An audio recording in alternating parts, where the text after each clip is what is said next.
અને વિદેશમાં ભૂખો રહીને ભણતો વિદ્યાર્થી એટલે ડોક્ટર બાબા સાહેબ આંબેડકર. આને જ આંબેડકર કહેવાય સાહેબ, આને જ આંબેડકર કહેવાય. હવે પત્ર લખવાની વારીમાં રમાની હતી.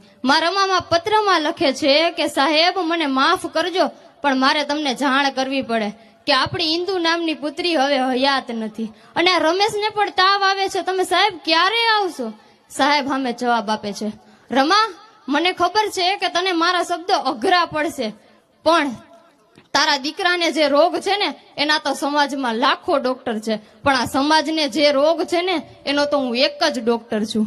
અને મને ખબર છે કે તને મારા શબ્દો અઘરા પડશે, પણ તારા એક દીકરા માટે હું મારા 7 કરોડ દીકરાઓને રજડતા ન મેકી શકું. રમા, આ હતા ડોક્ટર બાબા સાહેબ આંબેડકર.